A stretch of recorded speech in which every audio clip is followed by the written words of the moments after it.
सोचा है कि नवरात्रि की शुरुआत कैसे हुई? कब, कैसे, कहाँ और क्यों पहली बार ये 9 दिन के व्रत किए गए, अनुष्ठान किए गए? तो दोस्तों, इस बात को एक लेख से एक इंटरेस्टिंग स्टोरी में बदलकर आपके लिए लेकर आई हूँ।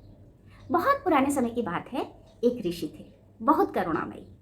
वो सिर्फ अपने विद्यार्थियों का ही नहीं, अपने जंगल के आसपास बसने वाले सभी गांव के लोगों का बहुत ध्यान रखते थे। उनकी सेहत का, उनके मन का, समय समय पर वहाँ जाया करते थे, उनकी प्रॉब्लम्स सुना करते थे और उनको सॉल्व किया करते थे। लेकिन उनको बहुत दुख होता था। उनकी आंखें करुणा से भर जाती थी जब वो देखते थे कि किसी महामारी में आधा गांव या पूरा गांव कोई साफ हो गया। हर घर से कोई ना कोई मौत हुई, हर घर में कोई ना कोई बिलख रहा है। वो इन सारी बीमारियों के कारण को समझते थे, समझाते भी थे गांव वालों को, लेकिन उनके ऊपर कोई असर नहीं होता था, समझने को नहीं राजी होते थे। एक दिन वो एक घर में बैठ करके कुछ गृहस्थों को कुछ समझा रहे थे जो कि अनपढ़ थे।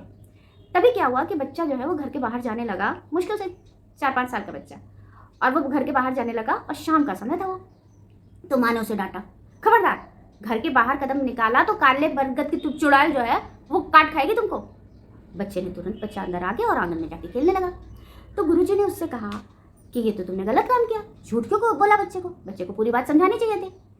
तो वो औरत कहती है कि गुरुजी आप भी क्या बात करते हैं, उसकी उम्र है समझने की।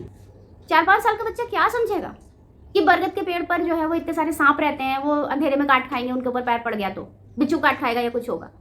जो समझने की उसकी अकल नहीं है, उसके बजाय मैंने उसको डरा दिया। गुरुजी के दिमाग में आइडिया क्लिक कर गया। वो अपने आश्रम लौट कर आए और सोचते रहे।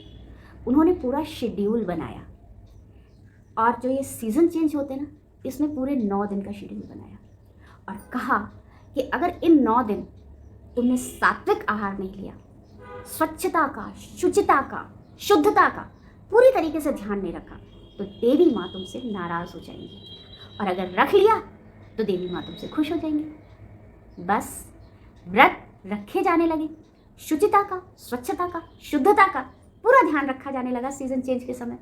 और वैसे भी और भी बहुत सारे व्रत बनाए थे पूरे साल में कुछ दिनों पर, जिसके बहाने घरों में सफाई होती रहती थी, पूरे गांव में सफाई होती रहती थी कि भाई शुद्धता रखना है इन दिनों, अगर व्रत में हमने शुद्धता नहीं बरती तो भगवान जी नाराज हो जाएंगे। तो उस डर से लोगों ने अपनी लाइफ में, अपनी ज़िंदगी में थोड़ा सुधार लाना शुरू किया, और इस तरह से शुरुआत हुई नवरात्रि की। आगे और भी बहुत सारी चीज़ें हैं जिनके सिंपल नहीं, थोड़े गूढ़ अर्थ हैं।